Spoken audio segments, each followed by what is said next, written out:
What up, Mets fans? It is December 26th when you'll be viewing this in the morning or whenever you get around to it. I am recording on the night of December 25th.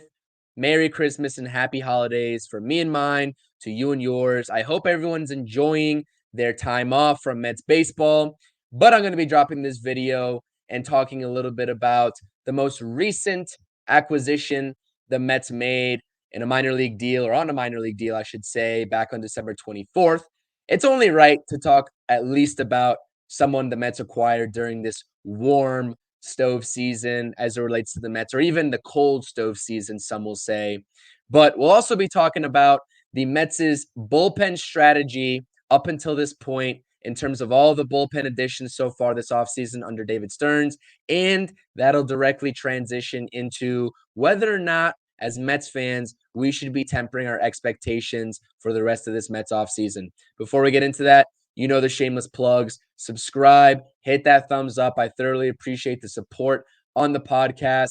Over 300 subscribers now, chugging on the way to 350. If you want to tell your friends and family who may or may not be Mets fans to subscribe to the channel, I'll never stop you. Make sure you comment your thoughts and opinions.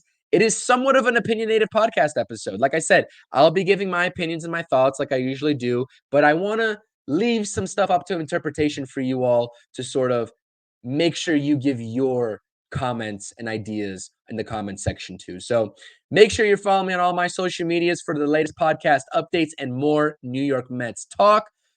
This is a team we all love. Obviously, I wouldn't be doing this on Christmas if I didn't love this team. Without further ado, let's get into it. The shallow right field. Stumbling start for Stewart. It comes up. It's close to deep left field by Alvarez, and that's just going 4 straight games for the second time in his. He's home.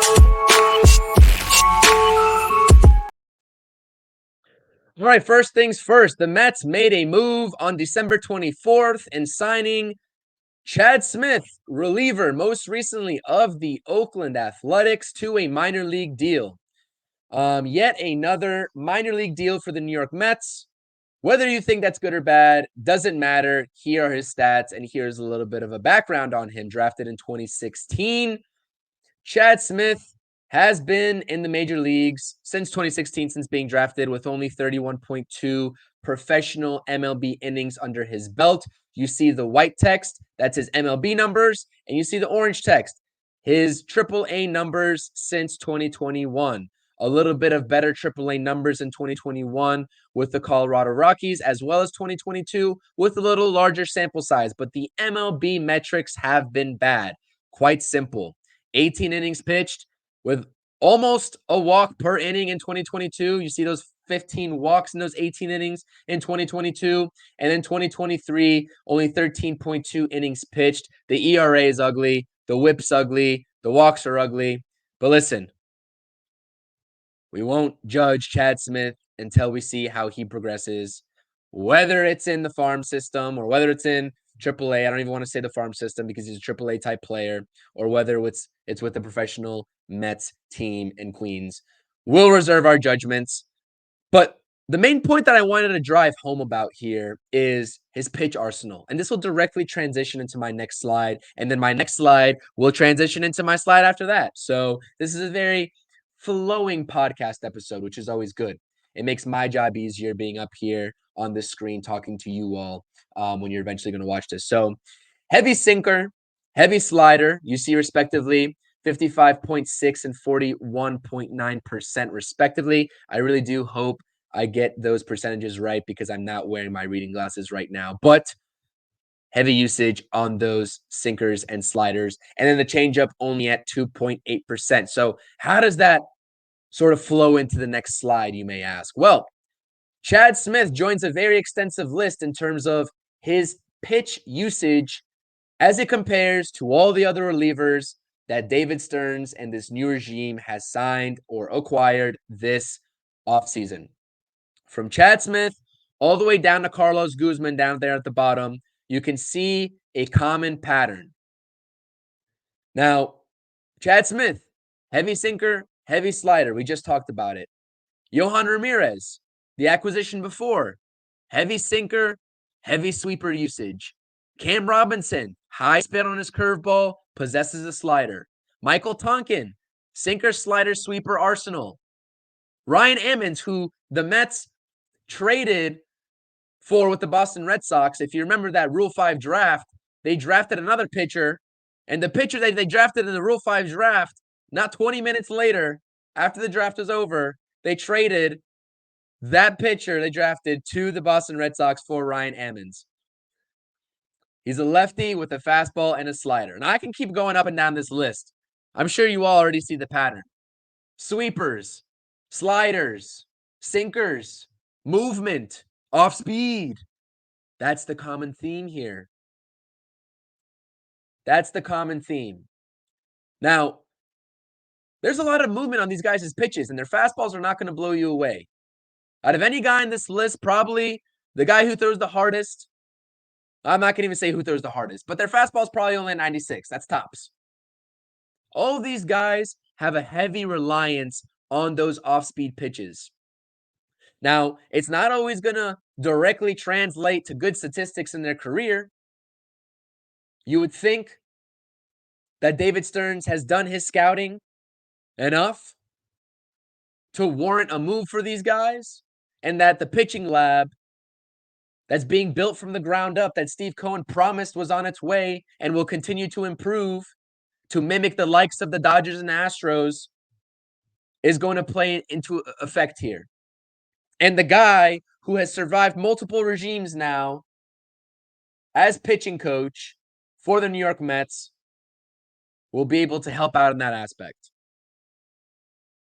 So, like I said, Kyle Crick, you see the percentage on his usage pitches. Slider, heavy sinker. Austin Adams, same thing. Now, the good thing about this, whether you're a Mets fan that likes these moves and is okay with these depth type moves, or even if you're not, the one thing you should know and be happy about is these are all two-way type contracts with a prorated salary if they make the major league roster at any point in the season, or just flat out minor league deals. Now, I get it.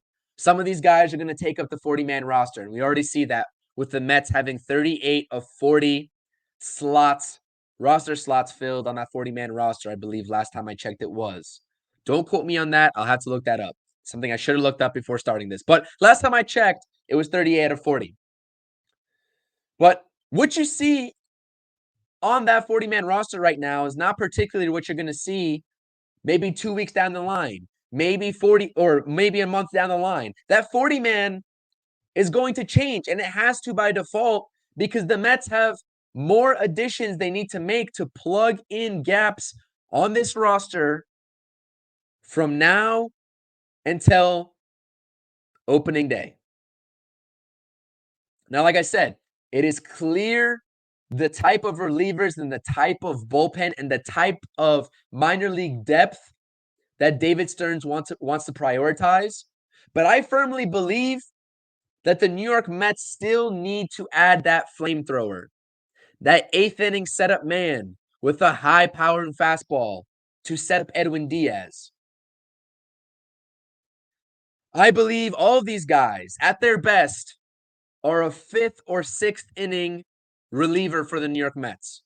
Front end of the bullpen. They're not going to come in and dominate and be lights out in the back end. That is a hole in this bullpen that the Mets still need to fill. Now, you can sort of call these moves what you want. You can call them Moneyball moves. Or you can realize that bullpens, what it takes to build a successful bullpen that David Stearns has done with his track record in Milwaukee consistently, takes some experimenting with. And it takes options. That's why having more guys than not and sort of gutting some of that depth before the offseason began and those tenders or non-tenders, I should say, and then adding this group you see on your list is a good thing. And as my co-host on the Interstate Mets Report says, the bullpen sometimes is not going to be all about big name relievers.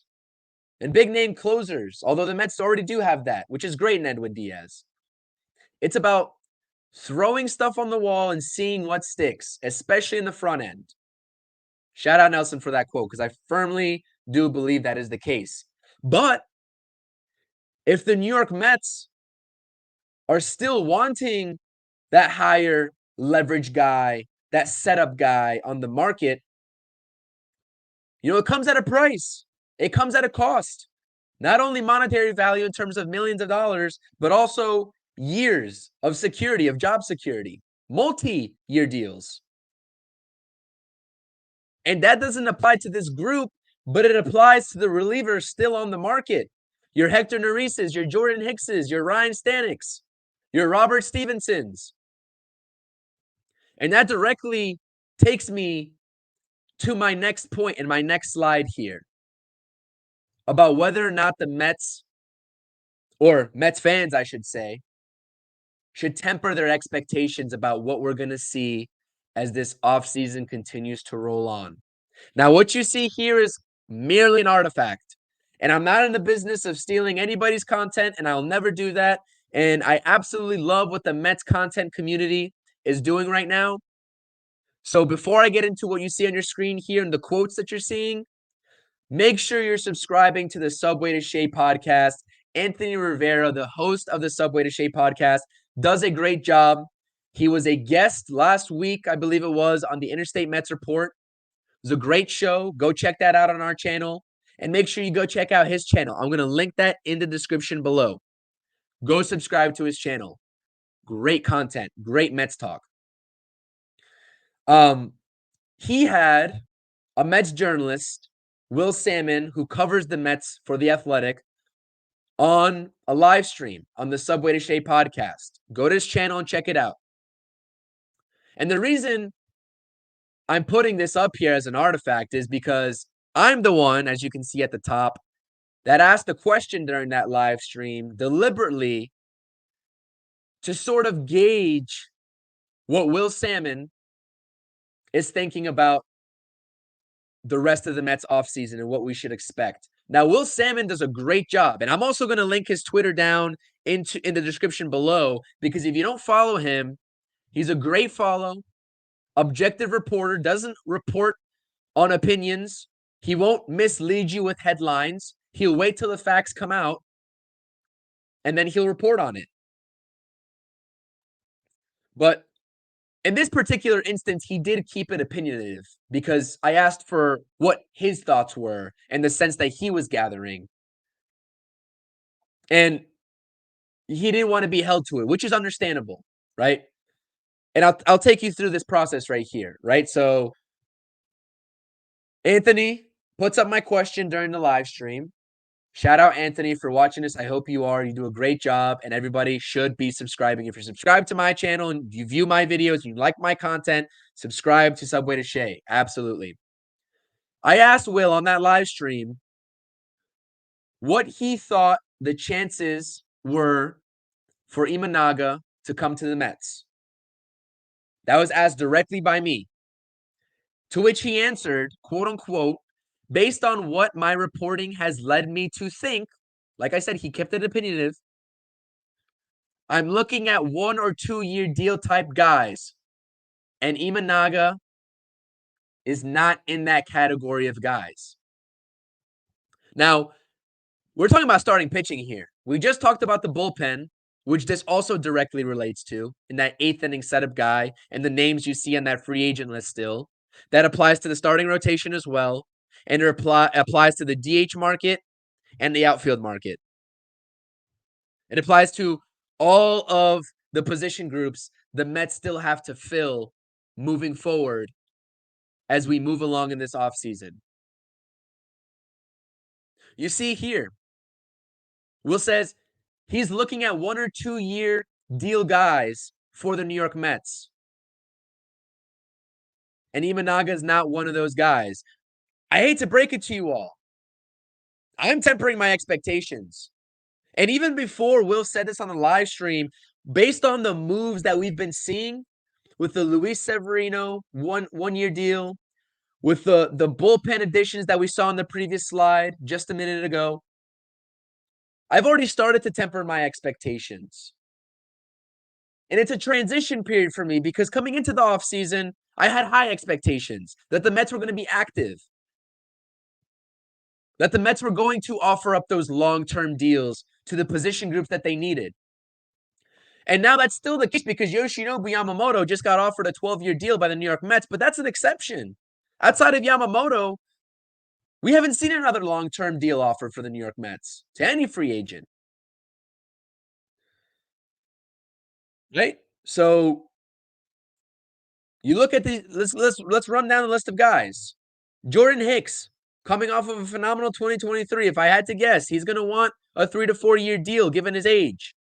Hector Neris might also want a 3-year deal with how well he proved himself to be in a Houston Astro uniform. You talk about a guy like Teoscar Hernandez for the outfield with his sample size and his power ability.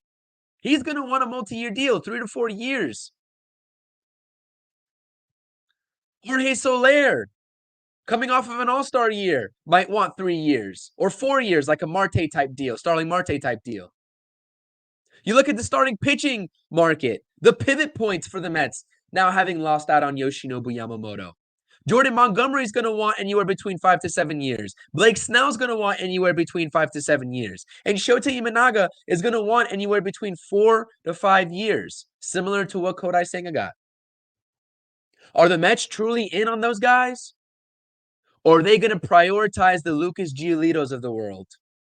The Michael Lorenzens, the Mike Clevingers, the Justin Turners, the JD Martinezes, the David Robertsons. Those veteran guys who are up there in age, but will keep the Mets' flexibility for 2025 and beyond by signing only a 1-year deal. Or maybe you convince a Jorge Soler or Hector Neris to sign a 2-year deal, an opt-out after the first year, or hell, even a 3-year deal with an opt-out after year 2, which still maintains that flexibility. But my point here is that the whole tune that I was singing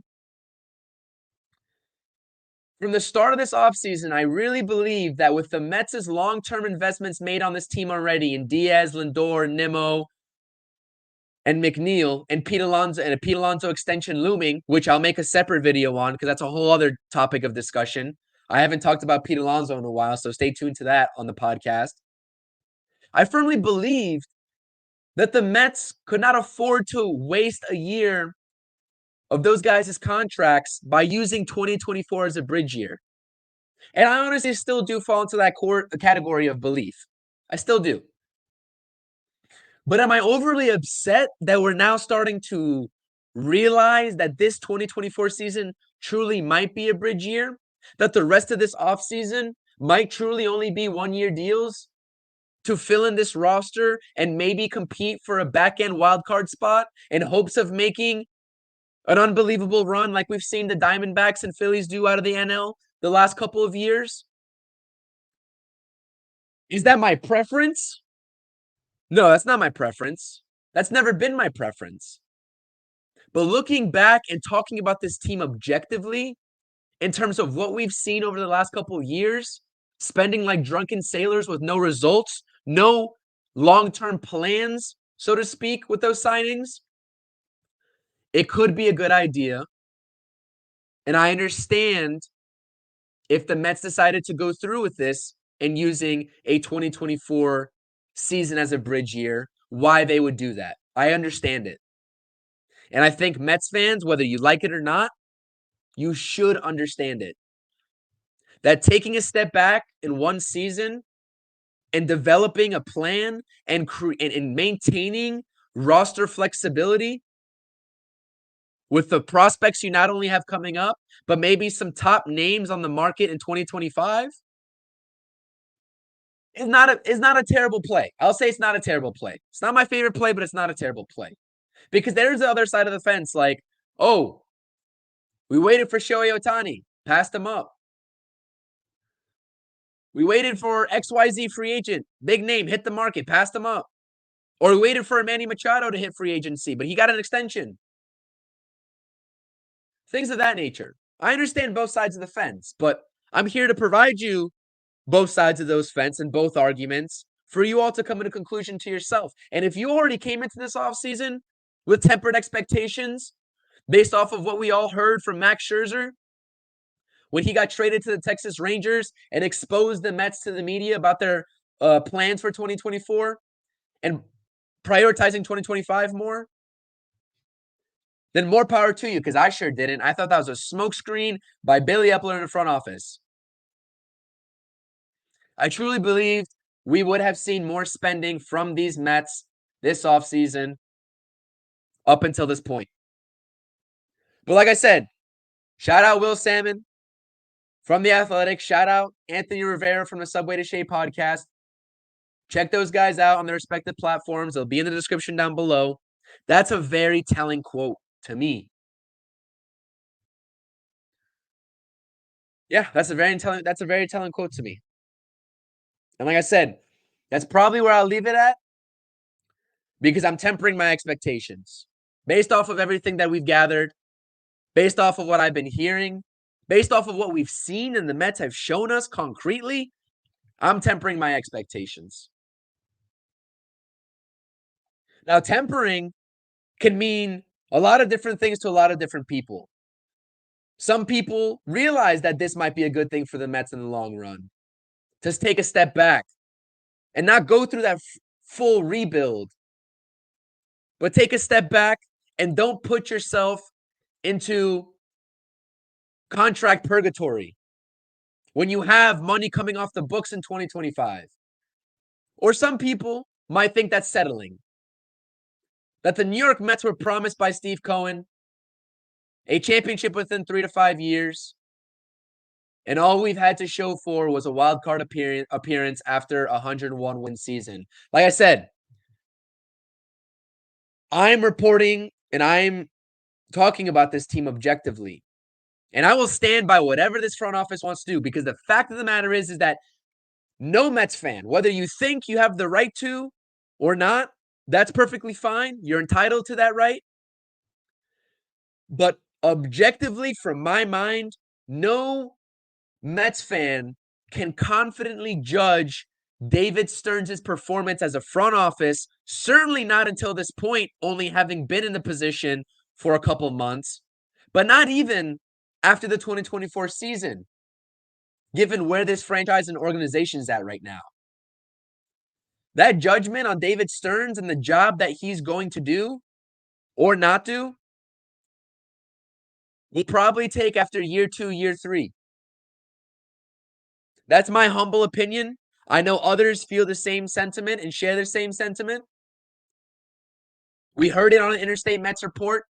Key from the Shane Sons podcast said the same exact thing, and I completely agreed with him. And I've had agreed with him. I've agreed with everybody saying that about David Stearns. I've never understood the judging David Stearns so quickly a couple months into the job. So like I said, I'm not here to tell anybody how to think. I'm just providing my 2 cents on both sides of the fence in order to come up with an objective conclusion and analyze this team from an objective standpoint. So like I said, to round this out, Chad Smith, minor league contract to the New York Mets, reliever. The Mets bullpen additions resemble a pattern under this new regime. A lot of off speed, a lot of junk ball, a lot of movement on pitches that we've seen in the bullpen additions thus far. And tempering expectations moving forward for the 2024 season. 1 to 2 year deals versus 4 to 5 to 6 year deals. And where the Mets stack up in terms of that category and their offerings. So like I said, I appreciate everyone tuning in. Let me know your thoughts and opinions on anything, on any slide, and any point that I made in this podcast. I want to hear what you all have to think. Hit that comment section below. You know what to do. I respond to everybody's comments. Feel free to critique me too. If you don't like anything that I said on this podcast, you're entitled to your opinion. This is a public platform. Let's have a discussion. Hell, even a debate, a friendly debate. All opinions are respected on this platform unless you get disrespectful. Hit that thumbs up, comment your thoughts and opinions, and hit that subscribe button. You know what to do, bottom right-hand corner as you're watching this. Tell your friends, tell your family, spread the word about the True Mets Talk podcast, about CP's New York Sports Network, trying to grow. Next milestone is 350 subscribers. X and Instagram at CPNYSports. All my handles, including YouTube, are at CPNYSports. And like I said, my final point here, just because we're tempering expectations for the rest of the offseason in terms of the type of contracts the Mets are going to be offering out, doesn't mean the Mets aren't serious about winning baseball games in 2024. We saw what the Diamondbacks were able to do. The Phillies the year before that. Being in those last wild card spots when the playoffs started, and how they caught fire at the right time to beat the powerhouses like the Dodgers and the Braves. Sometimes baseball is a funny game. That being said, this has been another episode of the True Mets Talk podcast. I'm looking forward to the journey. Let's see what happens throughout the rest of this offseason going into opening day. It's your boy CP. Let's go Mets always. I'm out. Thank you for watching the latest episode of the CP New York Sports Pod. If you enjoyed this content, make sure you hit that thumbs up, comment your thoughts and opinions, and use the lower right-hand button of this video to subscribe to the channel. Thank you.